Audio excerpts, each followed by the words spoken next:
என்ன நீங்க பாட்டுக்கு ட்ரெஸ்ஸை போட்டுக்கிட்டு 2 பேரும் பொம்மை மாதிரி நிக்கிறீங்க? உங்க கடைக்கு தான் கூட்டமும் வருது, அப்படிலாம் நிக்கலான்னு நம்ம பேசவே இல்லையே. ஆமா, யாரை கேட்டு இப்படி பொம்மை மாதிரி நின்னீங்க? சங்கத்துல எல்லாம் இப்படி நிக்கணும்னு யாரும் முடிவெடுக்கல. இப்படிலாம் நிக்க கூடாது, புரியுதா? ஏன் நிக்க கூடாது? நிக்க கூடாதுன்னா நிக்க கூடாதுப்பா. அதான் ஏங்க, அதுதான் எங்க வியாபார யுக்தியே. எங்க கடையில இருக்கிற சாம்பிள அழகா நாங்க ட்ரெஸ் பண்ணிட்டு நிக்கிறோம். அதை பார்த்து எங்க கடைக்கு கூட்டம் வருது. அதை பார்த்துட்டு வந்து இந்த கடையில இந்த மாதிரி புடவை இருக்குன்னு நினைச்சு வாங்கிட்டு போறாங்க. நாங்க நிக்க கூடாதுன்னு சொல்லி நீங்க எப்படி சொல்லலாம்?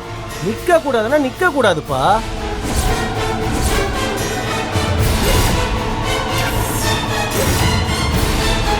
நாங்க அப்படிதான் நிப்போம். உங்களால முடிஞ்சத பாத்துக்கோங்க. அண்ணா வேணும்னா நீங்களும் உங்க கடையில இருக்கிற சேலையெல்லாம் எடுத்து கட்டிட்டு நல்ல மாடல் மதி நின்னுங்க. உங்களை பார்த்து யாராவது ஒருவேளை உங்க கடைக்கு வந்து வாங்கினாங்கன்னா நீங்களும் நல்லா வியாபாரத்தை பண்ணிக்கோங்க.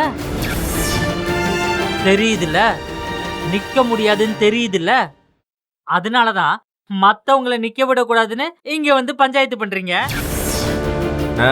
போங்கண்ணா போங்க. நீங்க என்ன பண்ணாலும் எது பண்ணாலும் உங்க வியாபாரம் உங்களுது, எங்க வியாபாரம் எங்களுது. தேவையில்லாம இங்க வந்து பிரச்சனை பண்ணாதீங்க. நாங்க இப்படிதான் நிப்போம். உங்களால முடிஞ்சத பாத்துக்கோங்க.